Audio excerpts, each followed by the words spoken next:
You're a superhero.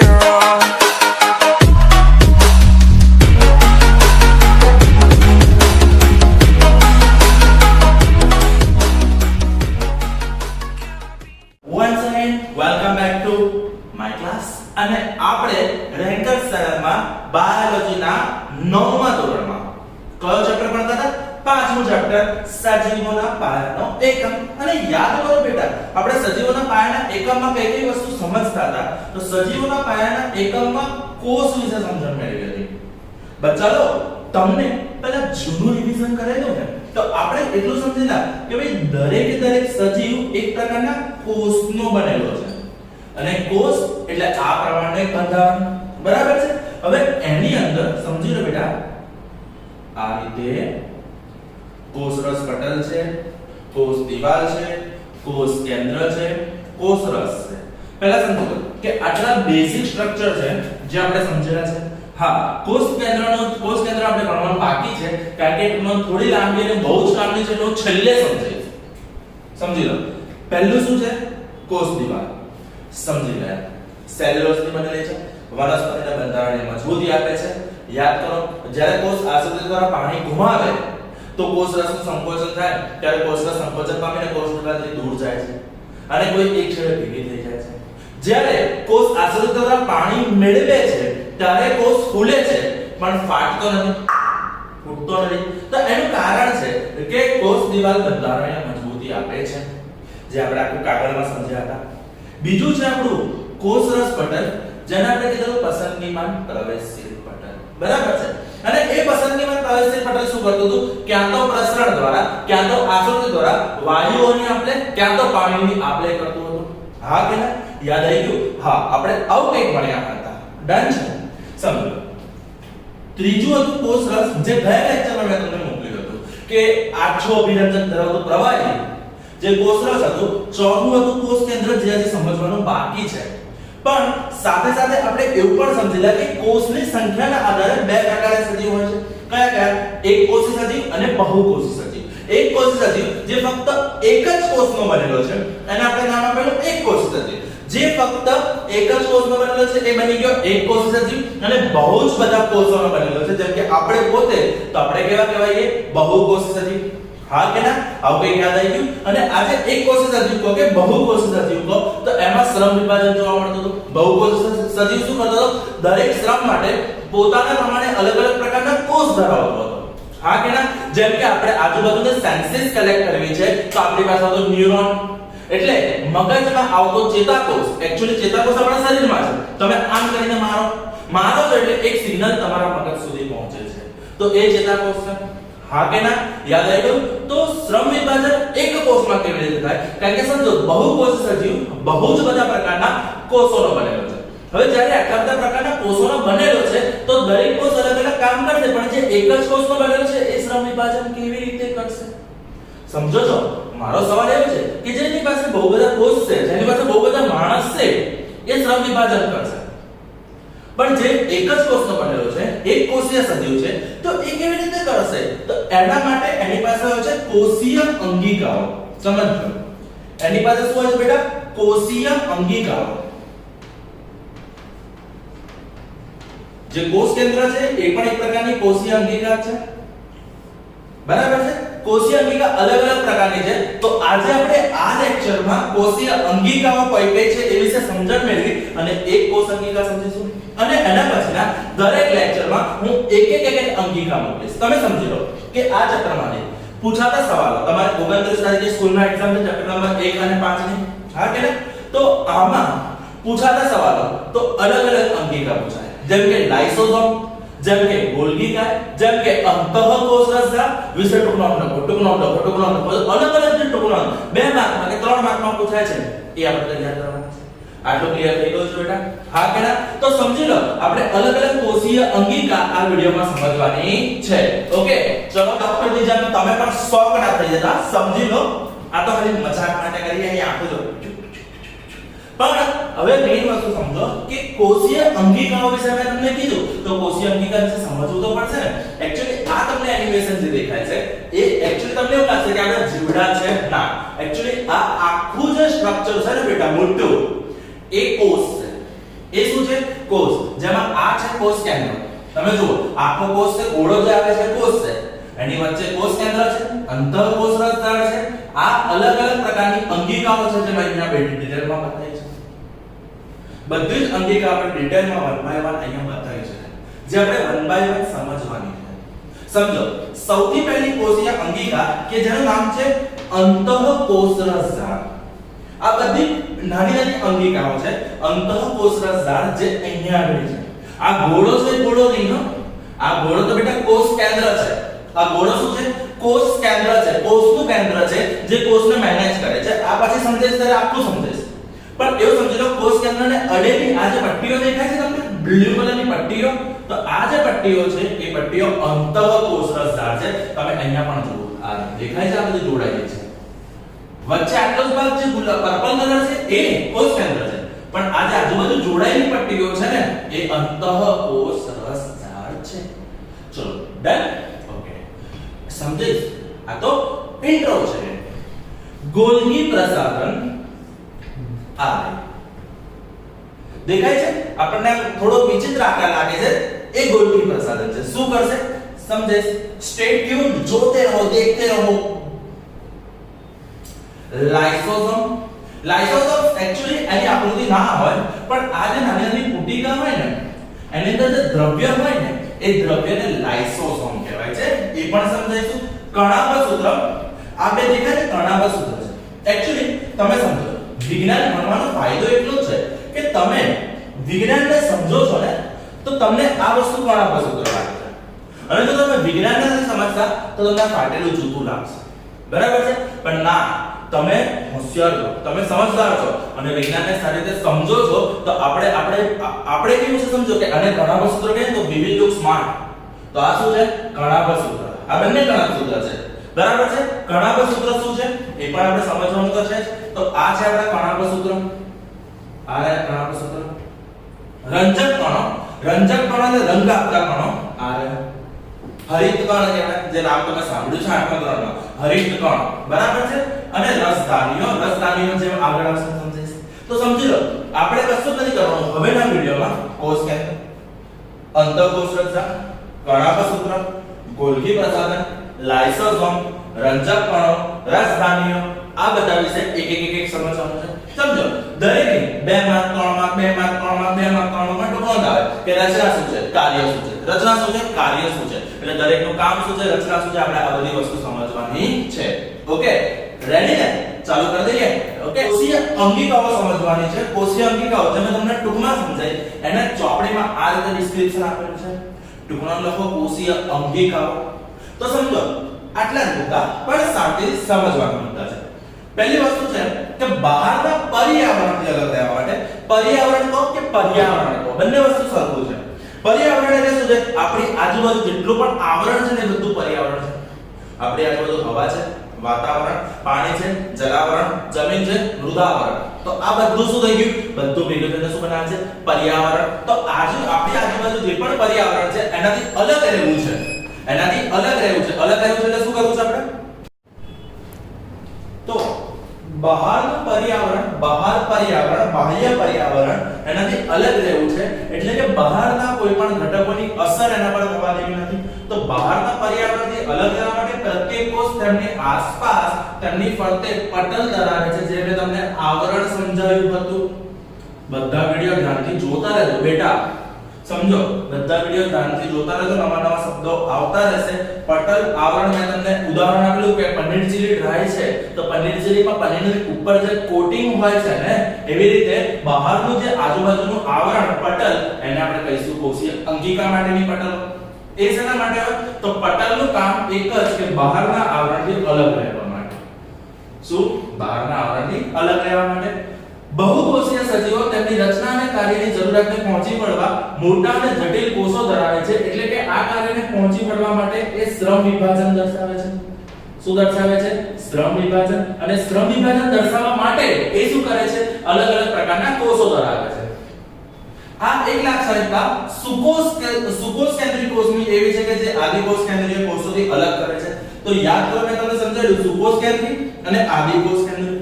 જેમાં આદિ એટલે જૂના જમાનાનું, જે પ્રોપરલી ડેવલપ્ડ નથી એ આદિકોષ કેન્દ્રી છે. તો આદિકોષ કેન્દ્રી કોષમાં પટલમય અંગિકાઓની ગેરહાજરી હોય છે.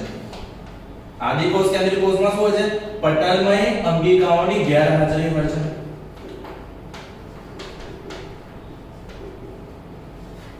બરાબર છે. જ્યારે સુકોષ કેન્દ્રીમાં પટલમય અંગિકાની હાજરી હોય છે. પટલમય અંગિકાની હાજરી હોય છે. તો પટલમય અંગિકા એટલે શું? જેની ઉપર પટલ છે એવી અંગિકા, પટલમય અંગિકા. જે સુકોષ કેન્દ્રી પાસે હોય છે, જેની પાસે પટલ નથી એવી અંગિકા, પટલમય અંગિકાની ગેરહાજરી વાળી અંગિકા જે આદિકોષ કેન્દ્રીય પાસે હોય છે. આટલું સમજ પડી ગઈ? હા કે ના? સિમ્પલ વસ્તુ છે. આપણે ખાલી એક નામ આપેલા છે, સુકોષ કેન્દ્રીય સજીવ, આદિકોષ કેન્દ્રીય સજીવ. તો આપણને કેવી રીતે ખબર પડશે કે સુકોષ કેન્દ્રીય છે કે આદિકોષ કેન્દ્રીય? સિમ્પલ વસ્તુ છે કે મારે જોવું છે કે માર્કર પરમેનન્ટ છે કે ટેમ્પરરી છે.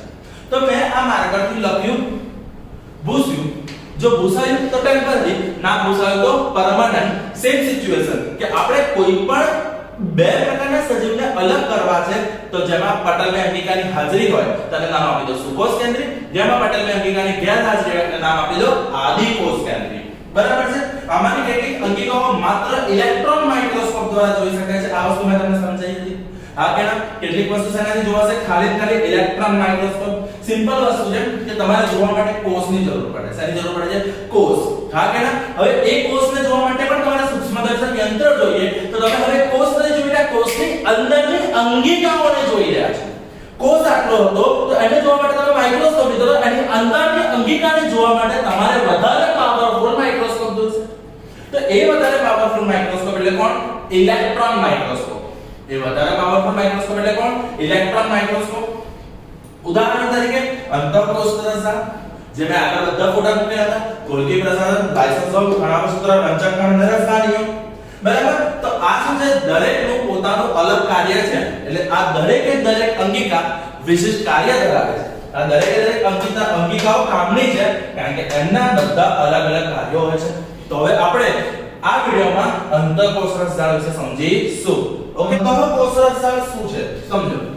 તમે અહીંયા બે આકૃતિ દેખાય છે એ અંતઃકોષ રસજાળ છે. બરાબર છે? તમારે આ રીતની આકૃતિ નથી દોરવાની કે સમજવા માટે તમને હમણાં એક વસ્તુ સમજાવું છું. પણ સમજો, આ જે વચ્ચે ગોળ ભાગ છે ને એ કોષ કેન્દ્ર છે. તો હવે જોવા જઈએ ને તો સમજો, આ કોષ છે. બરાબર છે? સમજવા માટે સમજી લો કે આ શું છે બેટા? કોષ. અને આ કોષના સેન્ટરમાં આવે કોષ કેન્દ્ર. સેન્ટરમાં શું આવે? કોષ કેન્દ્ર. હવે આ જે કોષના કોષ કેન્દ્રથી અંતઃકોષ રસજાળ નીકળીને કોષરસ પટલ સુધી જોડાયેલી હોય છે. આટલું ખબર પડી કે આ જે બ્લેક માર્કર તમે દોર્યું ને એ વસ્તુ શું છે? તો એ છે આપણી અંતઃકોષ રસજાળ. સિમ્પલ વસ્તુ છે. કોષરસ તો ખબર જ છે આપણને. હા કે ના?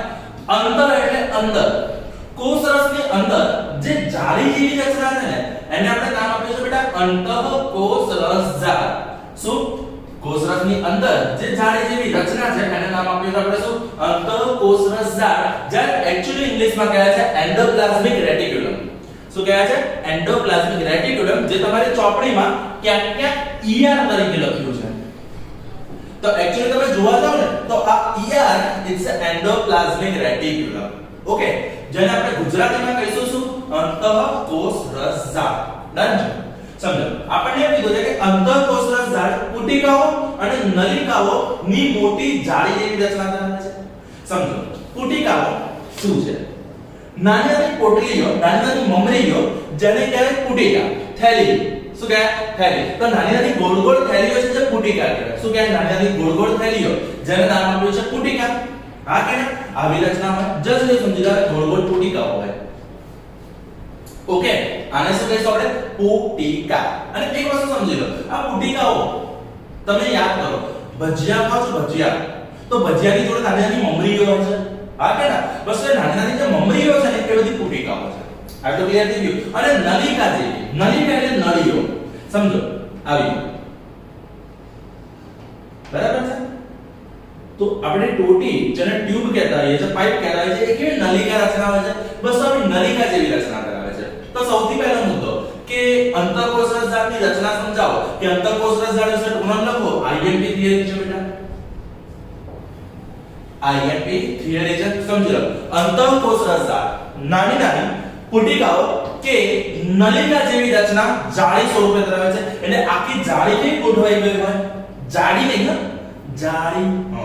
તો એ જે જાળીઓ કેવી રીતે ગોઠવાઈ રહે છે, બસ એની જાળી રૂપે રચના ગોઠવાય છે. આટલું ખબર પડી ગઈ? હા કે ના? તો લાંબી નલિકામાં ગોળાકાર કે કોથળી જેવી પુટિકા જેવી રચના ધરાવે છે. એ ક્યાં તો લાંબી હોય આવી રીતે, ક્યાં તો નલિકાઓ હોય, એક જ જગ્યાએ ભેગી થયેલી નલિકાઓ હોય, દેખાય છે, ક્યાં તો પુટિકાઓ. જો આમાં તમને ક્લિયર દેખાશે, આ જે દેખાય છે ને, આ રીતે નલિકા જેવી રચના દેખાય છે, અને આ જે નાનો નાનો ભાગ દેખાય છે તમને, એ પુટિકા છે. આટલું ક્લિયર બેટા? હા કે ના? વસ્તુ સમજો થિયરિટિકલ પોઈન્ટ ઓફ વ્યૂ ને આપણે બોર્ડ પર સીધું સમજાવતો ને તો મારા માટે તો ઘણું સહેલું કામ હતું. પણ આજે દરેક વસ્તુના ફોટા મૂકવાના, દરેક વસ્તુને પ્રોજેક્ટર પર સમજાવવાનું, એનું કારણ એક જ છે કે બાયોલોજી જેવો સબ્જેક્ટનો કન્સેપ્ટ તમારો સારામાં સારો ક્લિયર થાય. આટલું સમજી ગયા? એટલે ધ્યાનથી સમજો. બરાબર છે? બાકી સમજો થિયરી તો છે મોઢે કરીને આપણે લખવાના જ છીએ, પેપરમાં તો આપણે માર્ક પૂરા લાવવાના જ છીએ, પણ કન્સેપ્ટ ખબર પડવો જોઈએ. તો વસ્તુ સમજી લો કે અંતઃકોષ રસજાળ શું હોય છે? નલિકામય, લાંબી નલિકામય કે પુટિકા જેવી રચના ધરાવે છે. ડન થઈ ગયું? યસ. અંતઃકોષ રસજાળની પટલીય રચના. પટલીય રચના એટલે શું? તો જે રચનાની આજુબાજુ પટલ છે, આવરણ છે, એને પટલીય રચના કહેવાય. હા કે ના? જેમ કે સિમ્પલ વસ્તુ છે, આને પટલીય રચના કહેવાય. કેમ? કારણ કે આપણને ખબર છે કે આની અંદર જે છે, સમજો આની અંદર જે આ છે, બરાબર છે, ઇંક ભરીએ છે, તો એની આજુબાજુ પ્લાસ્ટિકની પટલ છે, એની આજુબાજુ આ ખોખાનું પટલ છે, દેખાય છે? તો આ વસ્તુ થઈ ગઈ આવરણ. આ શું થઈ ગયું બેટા? આવરણ. આટલું ક્લિયર થઈ ગયું? તો આ રીતની પટલીય રચના કહેવાય. શું કહેવાય? આ રીતની પટલીય રચના. તો સેમ સિચ્યુએશન છે, અંતઃકોષ રચના પટલીય સંરચના કોષરસ પટલની સંરચનાને સમજવું પડે છે. એટલે શું કે અંતઃકોષ રચનાની જે પણ રચના છે એ કોના જેવી છે? કોષરસ પટલ. યાદ છે કોષરસ પટલ? પસંદગીમાન પ્રવેશશીલ પટલ. શેની બનેલી હોય છે? લિપિડ અને પ્રોટીનની. તો અંતઃકોષ રચનાની પણ રચના એના જેવી છે. બે મુદ્દા. અંતઃકોષ રચના લાંબી, નલિકામય, જાળી આકાર, પુટિકાઓ જેવી રચના ધરાવે છે. બીજો મુદ્દો, અંતઃકોષ રચનાની રચના કોષરસ પટલની રચના જેવી હોય છે. ત્રીજો મુદ્દો, અંતઃકોષ રચના બે પ્રકારના હોય છે. અંતઃકોષ રચના બે પ્રકારના હોય છે. એક છે ખરબચડી, બીજી છે લીસી. ખરબચડી, અને ખરબચડી કેમ કહેવાય છે? કારણ કે એની ઉપર નાની નાની કણિકાઓ આવેલી હોય છે. પેલી ખબર આમ નાના નાના કણિયો હોય છે, કણિયો નાના નાના કણ હોય ને, બસ. તો અહીંયા તમે જુઓ દેખાય છે યલો હેવી ડોટ્સ છે, તો એ કણિકામય છે. એ કેવી છે? કણિકામય. અહીંયા ગ્રીન ડોટ્સ છે.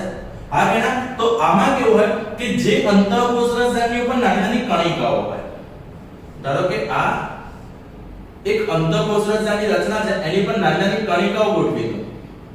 અગર નાની નાની કણિકાઓ છે તો એ થઈ ગઈ કણિકામય એટલે કે ખરબચડી. કણિકામય કે ખરબચડી, જેને ઇંગ્લિશમાં કહેવાય છે rough endoplasmic reticulum. Rough endoplasmic reticulum. જોઈ લો.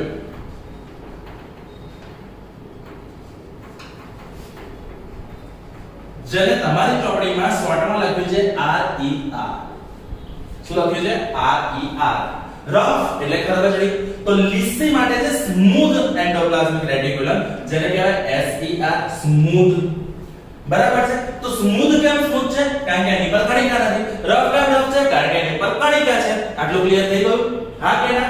સિમ્પલ વસ્તુ છે. તો લીસી અંતઃકોષ રસજાળ, બરાબર છે? અને આ બંને અંતઃકોષ રસજાળ સૂક્ષ્મદર્શકની અંદર નીચે દર્શાવીએ તો ખબર પડી જાય કે એની અંદર નાની નાની કણોની રચના છે. નાની નાની કણોની રચના છે. અને આ કણો છે, તો આ કણો છે રિબોસોમ્સ. આ કણો શું છે? રિબોસોમ્સ. શું છે? રિબોસોમ્સ. તો સમજી લો, આ જે નાના નાના કણો છે એ રિબોસોમ્સ છે. રિબોસોમ્સ આવશે ભણવામાં, સમજે. અત્યારે સમજી લો કે રિબોસોમ્સ છે એ લિપિડ પ્રોટીન માટે કામનું છે. પ્રોટીન સંશ્લેષણ કરશે. અંતઃકોષ રસજાળ બે પ્રકારની, ખરબચડી અને લીસી. ખરબચડી અંતઃકોષ રસજાળ. ખરબચડી કેમ છે?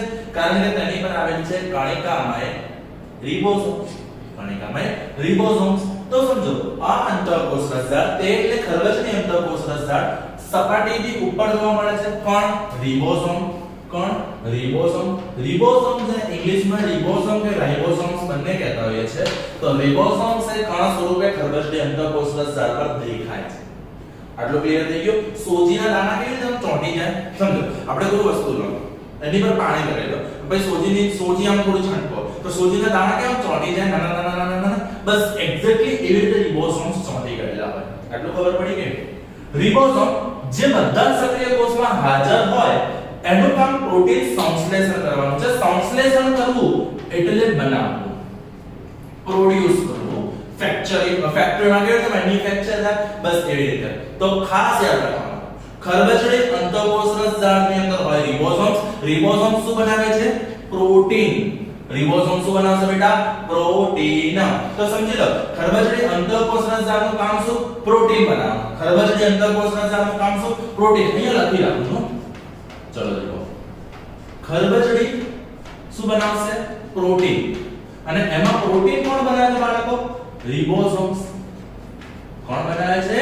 રિબોસોમ્સ. આટલું ક્લિયર થઈ ગયું? હા કે ના? ચલો, અંતઃકોષરસ ઝાડ દ્વારા સંશ્લેષણ પામેલા એટલે કે બનેલા પ્રોટીન કોષને જરૂરિયાતના આધારે વિવિધ જગ્યાએ મોકલવામાં આવે છે. પ્રોટીનની જરૂર સમજો, આપણું શરીર ઘણું મોટું છે, બરાબર છે? તો એ શરીરની આપણે કમ્પેરિઝનમાં જોવા જઈએ તો પ્રોટીન આપણને અલગ અલગ જગ્યાએ અલગ અલગ રીતે જરૂર પડતી હશે. તો આ જે પ્રોટીનની જરૂર પડે છે એ પ્રોટીન કોણ બનાવે છે?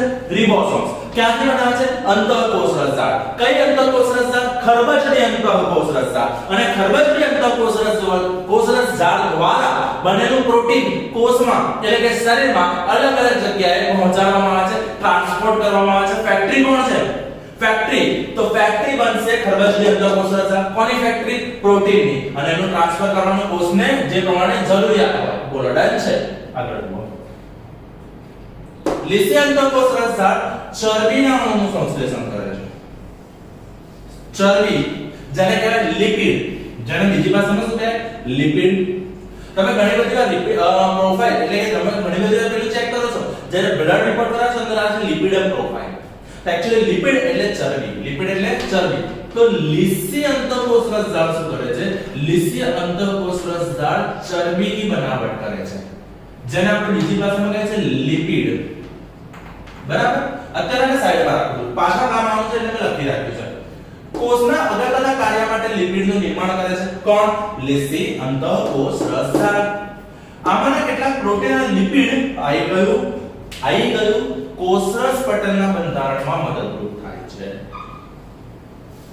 યાદ કરો, કોષરસ પટલ પસંદગીમાન પ્રવેશશીલ પટલ શેનું બનેલું છે? કોષરસ પટલ કે પસંદગીમાન પ્રવેશશીલ પટલ બનેલું છે શેનું? લિપિડ અને પ્રોટીન. લિપિડ અને પ્રોટીન. તો આ કોષરસ પટલ માં લિપિડ અને પ્રોટીન કોણ મોકલશે? ખરબચડી અને લીસી. ખરબચડી અને લીસી. પરિવાર સમજો, સિચ્યુએશન એક આવી છે, કોષ છે, કોષની અંદર આ જે અંદરનું આવરણ છે એ છે આપણી કોષરસ પટલ. આ શું છે? કોષરસ પટલ. હવે કોષરસ પટલની બનાવટ તો કરવી પડશે ને, તો કોષરસ પટલ બને છે શેનું? લિપિડ અને પ્રોટીન. લિપિડ અને પ્રોટીન.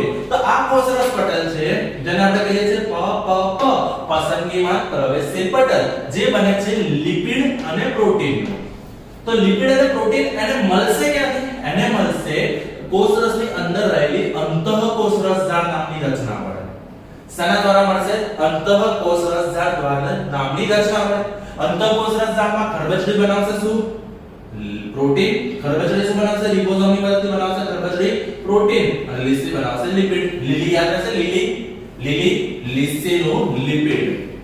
લીસીનું લિપિડ. અને ખપો ખરબચડી બનાવશે પ્રોટીન. આટલું યાદ રહેશે? હા કે ના? બરાબર છે? તો સમજી લો, કશું જ નહીં. આ અંતઃકોષરસ ઝાડ લિપિડ અને પ્રોટીન બનાવી અને એને કોષરસ પટલને મોકલશે. કોષરસ પટલ એનું બંધારણ બને અને કોષરસ પટલ બનાવશે. ક્લિયર? ચલો, આ ક્રિયા પટલનો જૈવ સંશ્લેષણ તરીકે ઓળખાય છે. પટલનું જૈવ સંશ્લેષણ એટલે શું છે? તો પટલ એટલે આવરણ, કોષરસ પટલ એટલે આવરણ, જૈવ સંશ્લેષણ એટલે બનાવટ. સંશ્લેષણ એટલે બનાવટ. એટલે કોષરસ પટલની બનાવટ કરવા માટે અંતઃકોષરસના ઝાડ હોવું જરૂરી છે. તો સવાલ એ છે, આ હતું અંતઃકોષરસ ઝાડ, એના રચના અને પ્રકાર. સમજો, અત્યારે આપણે શું સમજ્યા? અંતઃકોષરસ ઝાડ. સમજી લો શું છે? તો અંતઃકોષરસ ઝાડ એક કોષીય અંગિકા છે જે લાંબી, નલિકામય, કે પુટિકા જેવી રચના ધરાવે છે, જેની રચના કોષરસ પટલ જેવી હોય છે. યાદ કરો ત્રીજો મુદ્દો, અંતઃકોષરસના બે પ્રકાર છે, લિસ્સી અને ખરબચડી. નવમો મુદ્દો, ખરબચડી અંતઃકોષરસ ઝાડ એની ઉપર કણિકા સ્વરૂપે આવેલા રિબોસોમ્સના કારણે ખરબચડી હોય છે. ચોથો પાંચમો મુદ્દો, આ રિબોસોમ્સ પ્રોટીન સંશ્લેષણનું કાર્ય કરે છે. લિસ્સી અંતઃકોષરસ ઝાડ લિપિડ એટલે કે ચરબીના સંશ્લેષણનું કાર્ય કરે છે. આ લિપિડ અને પ્રોટીન કોષરસ પટલની બનાવટમાં કામ લાગે છે, જે જૈવ સંશ્લેષણ તરીકે ઓળખાય છે. બસ આટલી જ પ્રોબ્લેમ છે. હવે બીજો એક સવાલ IMP આવે છે, જે છે અંતઃકોષરસ ઝાડના ઉપયોગો શું છે. તો હવે આપણે સમજીશું અંતઃકોષરસ ઝાડના ઉપયોગો. અંતઃકોષરસ ઝાડના ઉપયોગો અહીંયા થોડા લિસ્ટેડ કરેલા છે, જે તમને સમજાવું છું. બરાબર છે. પહેલી વસ્તુ સમજી લો, અંતઃકોષરસ ઝાડ કેટલાક અન્ય પ્રોટીન અને લિપિડ ઉત્સેચક અને અંતઃસ્ત્રાવ તરીકે કાર્ય કરે છે. એટલે સમજી લો કે કેટલાક લિપિડ બનાવવું છે, પ્રોટીન બનાવવું છે અને ઉત્સેચકો શું કરશે? ઉત્સેચક કશું નહીં કરે, આ પ્રક્રિયાને ઝડપી બનાવવાનું કામ કરશે. બરાબર છે. ઉત્સેચક એટલે એક પ્રકારના લિક્વિડ છે, જે 10મા ધોરણમાં તમારે આખા સમજવાના આવશે. તો એ ઉત્સેચક અને અંતઃસ્ત્રાવ તરીકે, અંતઃસ્ત્રાવ એટલે કશું નહીં, અંદર સ્ત્રાવ થાય, છૂટું પડે, પ્રોટીન અને લિપિડ છૂટું પડવાનું અને બનાવટનું કામ કોણ કરશે? અંતઃકોષરસ ઝાડ. આપણે આટલું લખવાનું છે કે જે પ્રોટીન અને લિપિડની બનાવટમાં કાર્ય કરે છે. પહેલો મુદ્દો. બીજો, વિભિન્ન કોષમાં અંતઃકોષરસ ઝાડની રચનામાં વિવિધતા જોવા મળે છે. હા, દરેક કોષમાં સમજી લો, આપણા શરીરમાં બહુ જ બધા કોષ છે. દરેક કોષમાં અંતઃકોષરસ ઝાડ છે. કોક કોષમાં અંતઃકોષરસ ઝાડ લાંબી છે, કોક કોષમાં એટલે કે કોઈ કોષમાં અંતઃકોષરસ ઝાડ પથરાયેલી છે. સમજો છો? હા કે ના? તો અંતઃકોષરસ ઝાડની રચના દરેક કોષ પ્રમાણે અલગ-અલગ કોષ અલગ-અલગ રચના. તે હંમેશા જાળીરૂપ તંત્રની રચના નિર્માણ કરશે. એટલે મોટા ભાગે કેવી હશે? જાળીની જેમ ગોઠવાયેલી હશે. સમજો, દરિયામાં માછલી પકડવા માટે કેવી રીતે જાળી ફેંકે છે, જાળી પથરાઈ જાય છે. હા કે ના? તો જાળી જેવી રીતે પથરાઈ જાય છે દરિયાના પાણીમાં, સેમ સિચ્યુએશન અંતઃકોષરસ ઝાડની નાની લાંબી નલિકા જેવી રચના આખા કોષરસમાં પથરાયેલી હોય છે. કોષરસ એટલે દરિયો વિચારો, તેની ઉપર નાખેલી માછલી પકડવાની જાળી એ અંતઃકોષરસ ઝાડ સમજી લો. તો મોટા ભાગનામાં એ જાળીરૂપ તંત્ર બનાવશે, જાળી બનાવશે. આમ કોષ કેન્દ્ર અને કોષરસ વચ્ચે કે કોષરસના વિવિધ પ્રદેશોમાં અંતઃકોષરસ ઝાડ માર્ગ તરીકેનું કાર્ય કરે છે. સમજો, ધ્યાન આપો. એ સમજી લો કે આ કોષ કેન્દ્ર છે, આ કોષરસ પટલ છે. બરાબર છે. સિચ્યુએશન ને કંઈક ઇમેજિન કરો. આ નગીનાવાડી છે, આ કાંકરિયા તળાવ છે, આ આપણી બહારની દીવાલ છે, એટલે કે જેની પર આપણે ચાલીએ છીએ, આજુબાજુની બોર્ડર છે. હવે તમારે નગીનાવાડીથી આપણે આ બહારની દીવાલ પર જવું હોય તો વચ્ચે રસ્તાની જરૂર પડશે. હા કે ના? રસ્તા પર ચાલી જતો તરતા જશો નહીં કાંકરિયામાં, સીધી વસ્તુ છે ને. તો સેમ સિચ્યુએશન છે. કે સેમ સિચ્યુએશનમાં શું થાય છે? તો એકચ્યુઅલી જોવા જઈએ તો આ જે વસ્તુ બનાવશે માર્ગ, શું બનાવશે? માર્ગ. એટલે શું કરશે? કોષ કેન્દ્ર અને કોષરસ વચ્ચે, કોષ કેન્દ્ર કોષરસ વચ્ચે એક માર્ગ તરીકેનું કાર્ય કરશે. આટલું ખબર પડી ગઈ? એટલે દરેક આખી સમજો, આખામાં એ જાળી તરીકે વહેંચાયેલી જ છે, એ બધે ગોઠવાયેલી જ છે. એ બનશે શું? કોષ કેન્દ્ર અને કોષરસ વચ્ચેનો માર્ગ, રસ્તો. ખબર પડી ગઈ? પહેલો મુદ્દો, લિપિડ અને પ્રોટીનની રચના કરે છે. બીજો મુદ્દો, જાળીરૂપ રચના હોવાના કારણે દરેક કોષમાં અલગ અલગ પ્રકારની જાળીરૂપ રચના હોવાના કારણે તે કોષ કેન્દ્ર અને કોષરસ વચ્ચે શું? કોષ કેન્દ્ર અને કોષરસ વચ્ચે એક માર્ગ તરીકે કાર્ય કરે છે. ત્રીજો મુદ્દો, કોષની કેટલીક જૈવ રાસાયણિક પ્રવૃત્તિઓ માટે અંતઃકોષરસ ઝાડ કોષીય બંધારણીય સપાટી પૂરી પાડે છે. જેને આપણે આટલું અંડરલાઈન કરું છું, ધ્યાન આપજો. કોષીય બંધારણીય સપાટી પૂરી પાડે છે. શેના માટે? જૈવ રાસાયણિક પ્રવૃત્તિઓ માટે. સિમ્પલ વસ્તુ છે. તમારે કોઈ પણ કામ કરવું હોય તો જગ્યા તો જોઈશે.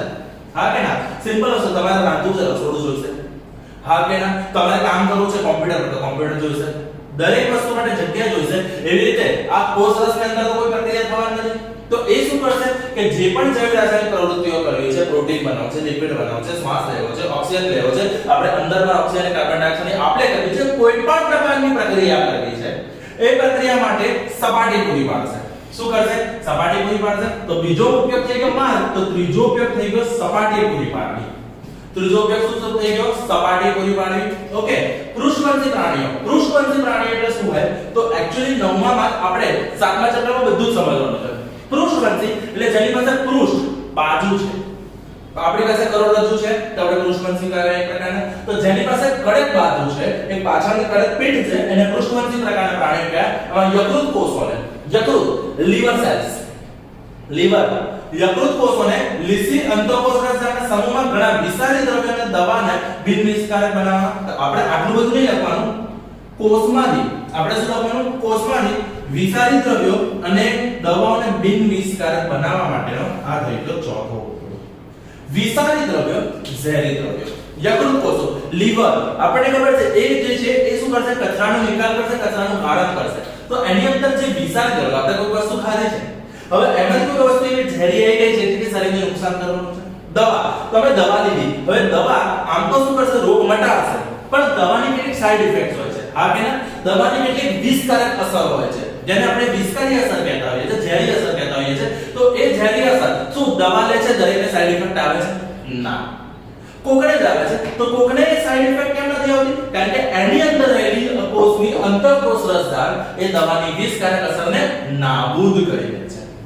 સમજી ગયા? હા કે ના? એટલે શરીરના જે પણ વિષકારી દ્રવ્યો છે કે દવાની જે પણ વિષકારક અસર છે એને નાબૂદ કરવાનું કામ કોણ કરશે?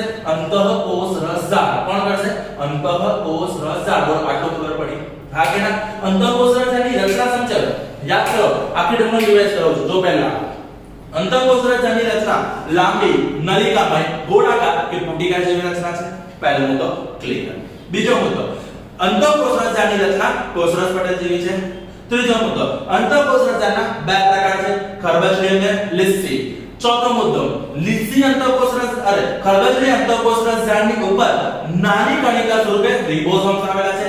પાંચમો મુદ્દો, આ રિબોસોમ્સ પ્રોટીન બનાવવાની કાર્ય કરે છે. છઠ્ઠો મુદ્દો, લીસી અંતઃકોષ રચના શું બનાવશે? ચરબી એટલે કે લિપિડ બનાવવાનું કામ કરે છે. ટૂંકમાં રિબોસોમ્સ પ્રોટીન બનાવશે. રિબોસોમ્સ પ્રોટીન બનાવશે. અને લીલી, યાદ રાખો, લીલી તો લિપિડ લીસી અંતઃકોષ રચના બનાવશે. આટલું ક્લિયર? હા કે ના? અને આ લિપિડ અને પ્રોટીનની રચના કોષરસ પટલની બનાવટમાં થાય છે. એટલે કે જૈવ સંશ્લેષણ માટે કામનું છે. શું? જૈવ સંશ્લેષણ માટે કામનું છે. હા કે ના? અંતઃકોષ રચનાની રચના અહીંયા ક્લિયર કરતો. આટલું જ લખવાનું, બહુ નથી લખવું આપણે. તો અંતઃકોષ રચનાના ઉપયોગો શું છે? પહેલો ઉપયોગ શું હતો? લિપિડ અને પ્રોટીનની બનાવટમાં. બીજો મુદ્દો શું હતો? તો એ આખી કોષમાં જાળી તરીકે ગોઠવાઈ ગયું હોય છે. તો એનાથી એ શું કરે છે? લિપિડ અને પ્રોટીનને બનાવટ કરીને એક પહોંચાડવા માટેનો માર્ગ પૂરો પાડે છે. પહોંચાડવા માટેનો શું પૂરો પાડે? માર્ગ પૂરો પાડે છે. બરાબર. ત્રીજો મુદ્દો, કોઈ પણ કોષીય પ્રક્રિયા કરવા માટે, જૈવ રાસાયણિક પ્રક્રિયા કરવા માટે સપાટી પૂરી પાડે છે. ચોથો મુદ્દો, વિષકારી દ્રવ્યોને દૂર કરે છે. આટલું યાદ રહેશે? હા કે ના? બરાબર છે? સમજો, પહેલો મુદ્દો છે બનાવટ, બીજો મુદ્દો છે માર્ગ, ત્રીજો મુદ્દો છે સપાટી, ચોથો મુદ્દો છે વિષકારી દ્રવ્યો, વિષ, ઝેર. એટલે દવાની ઝેરી અસરને નાબૂદ કરે છે. આટલો ખબર પડી ગઈ? હા કે ના? તો આપણે એને યાદ રાખવું હોય તો કેવી રીતે કરવાનું? બસ માવી, બસ માવી. ઓકે, અથવા તો હા બસ માવી યાદ રાખો. બ એટલે બનાવટ, સ એટલે સપાટી, મા એટલે માર્ગ, વી એટલે વિષકારી, વિષારી. અંતઃકોષ રચનાનો ઉપયોગો પૂછીશ તો આવડશે 2 માર્કમાં. 2 માર્કમાં પૂછે એટલે તમારે 4 મુદ્દા ફરજિયાત લખવા પડે. ટૂંકનો તો સરસ મોઢે થઈ ગયું. ટૂંકનો તો સીધું છે, કશું નહીં. મુદ્દા મોઢે કરતા જાઓ, ટૂંકનો મોઢે કરતા જાઓ. પહેલો મુદ્દો શું છે? ઉપયોગનો. તો પહેલો મુદ્દો કંઈક આવો છે કે સૌથી પહેલા એ શું કરશે? લિપિડ અને પ્રોટીનની બનાવટ કરશે. શું કરશે? લિપિડ અને પ્રોટીનની બનાવટ કરશે. બીજો મુદ્દો શું છે? તો બીજો મુદ્દો કંઈક એવો છે, યાદ કરો, કે એ આખી કોષમાં, આખા કોષમાં જાળી તરીકે ગોઠવાઈ ગયેલું હોય છે. એટલે એ શું કરે છે? કશું જ નહીં, માર્ગ પૂરો પાડે છે. લિપિડ ને પ્રોટીન ને કોષરસ સુધી પહોંચવા માટેનો માર્ગ, કોષ કેન્દ્ર અને કોષરસ વચ્ચેનો માર્ગ પૂરો પાડે છે.